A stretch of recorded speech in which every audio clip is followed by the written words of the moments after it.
야구야구 김영준입니다.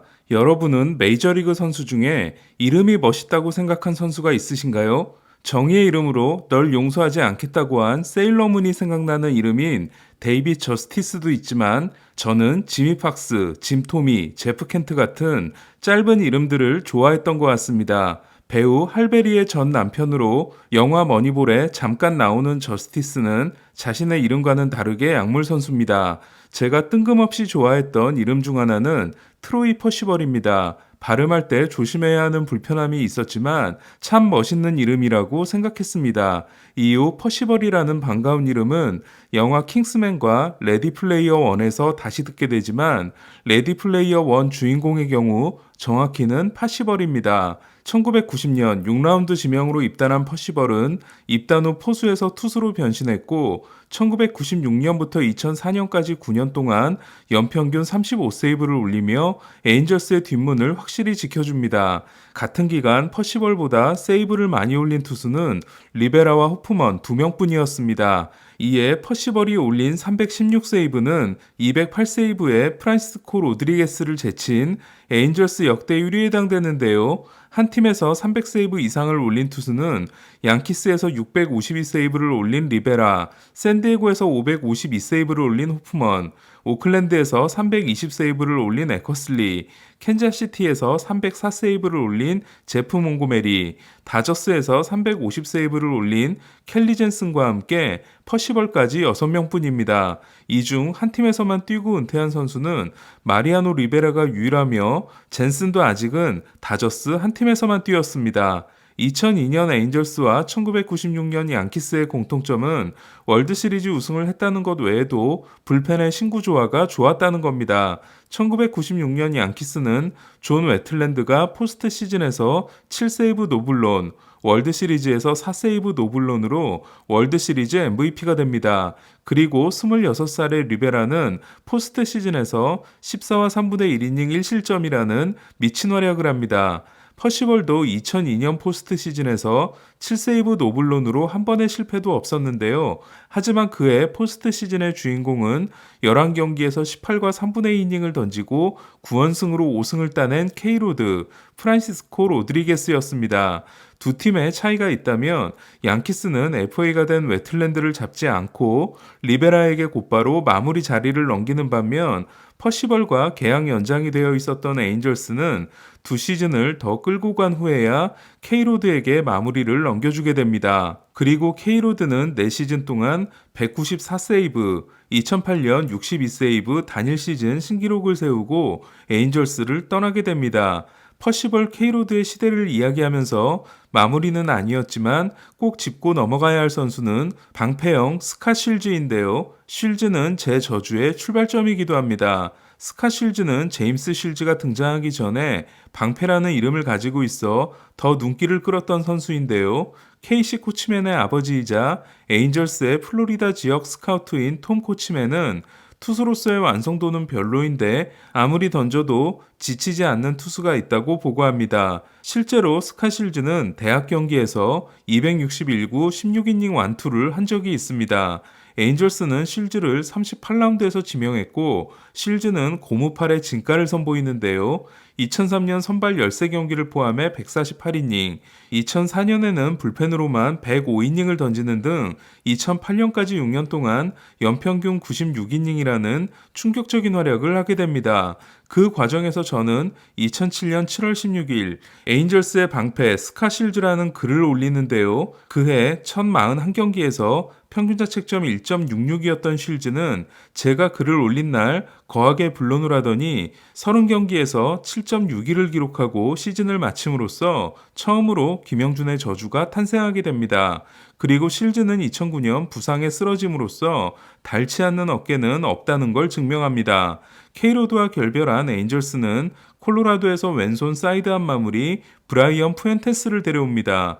푸엔테스는 2009년 48세이브를 올렸지만 블론 세이브도 7개나 됐기 때문에 에인절스는 이듬해 마감 시한 때 FA를 앞둔 푸엔테스를 미네소타로 보냅니다. 2011년 조던 왈든의 등장은 에인절스 입장에서는 가뭄의 단비였는데요. 하지만 2011년에 올린 32세이브는 왈든의 처음이자 마지막 활약이 됩니다. 어네스토 프리에리로 2시즌을 버틴 에인절스는 오클랜드, 콜로라도, 샌디에고를 거치며 롱런 중이었던 휴스턴 스트리트를 2014년 마감 시한 때 데려옵니다.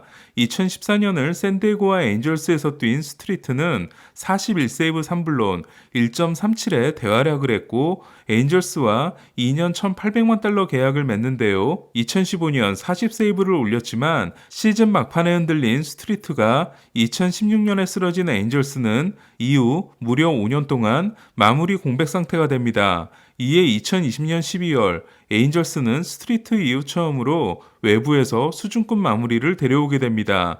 라이셀 이글레시아스였습니다. 쿠바 출신인 이글레시아스는 아롤디스 체프먼의 행보를 따라갑니다. 이에 체프먼이 2010년 1월 신시내티와 6년 3,025만 달러 계약을 맺었던 것처럼 2014년 6월 신시내티와 7년 2,700만 달러 계약을 맺습니다. 이글레시아스가 신시내티를 선택한 데는 체프먼과 함께 뛰고 싶은 열망이 크게 작용했습니다. 2015년 이글레시아스는 그 꿈을 이루는데요. 그러나 시즌이 끝난 후 신시내티는 체프먼을 양키스로 보내게 됩니다. 당시 신시내티의 치명적인 실수는 가정폭력 사건으로 가치가 바닥인 시점에서 체프먼을 팔았다는 겁니다. 체프먼을 지키고 있다가 2016년 마감 시한 때 컵스로 넘겼다면 글레이버 토레스는 신시내티로 갔을 겁니다. 신시내티는 체프먼의 자리를 좌완 토니 싱그라니에게 주는데요. 하지만 싱그라니는 부진했고 이글레시아스가 마무리를 하고 싶다고 합니다. 선발이 킹 왕짱인 미국 문화에서는 이해하기 어려운 상황이었는데요. 신시내티는 마무리를 자원한 이글레시아스에게 멀티이닝 마무리를 맡겼고 이글레시아스는 그 역할을 잘 해냅니다. 지난해 7개를 포함해 이글레시아스가 2017년 이후에 기록한 37개의 포아웃 이상 세이브는 같은 기간 메이저리그 1위에 해당되는 것으로 2위는 26개인 켈리 젠슨, 3위는 23개인 조시 헤이더입니다. 2017년 28세이브 2.49, 2018년 30세이브 2.38로 좋았던 이글레시아스는 2019년에도 34세이브를 올리지만 3승 12패 4.16으로 크게 부진하는데요. 신시내티는 이글레시아스에게 하이 레버리지 상황을 맡기게 되는데 이글레시아스가 이를 불편해하면서 신시내티의 새로운 시도가 실패로 돌아갔던 겁니다.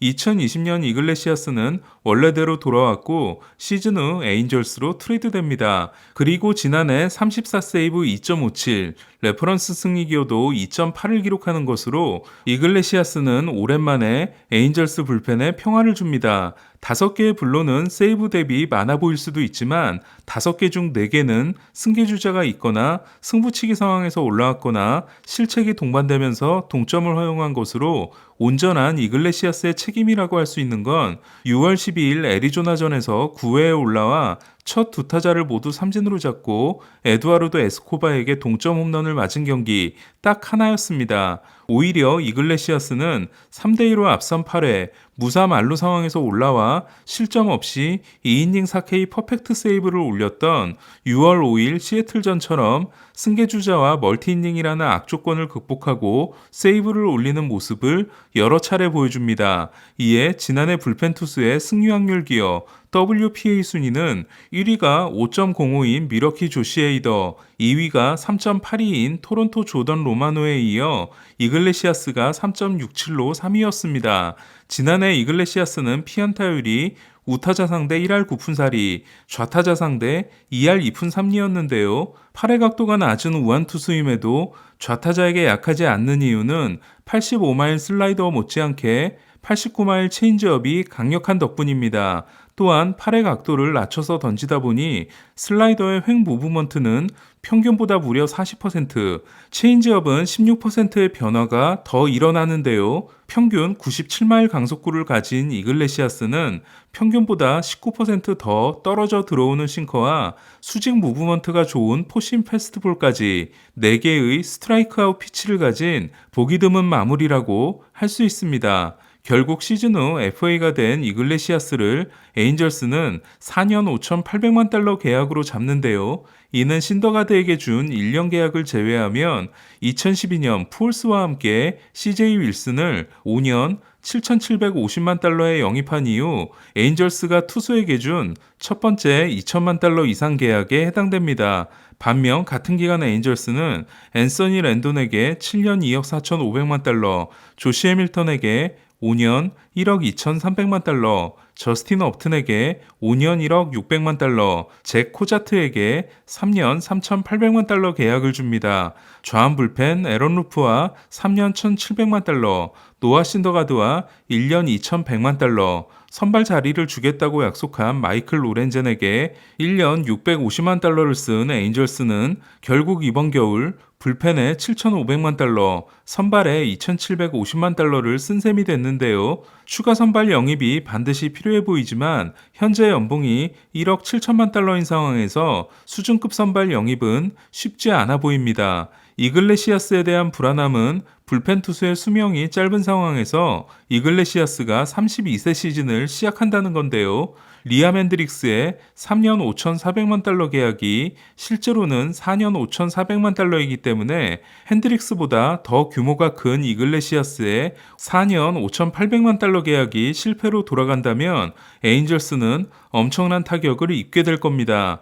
과연 선발 투수 대신 이글레시아스에게 큰 돈을 준 에인절스의 선택은 성공할까요?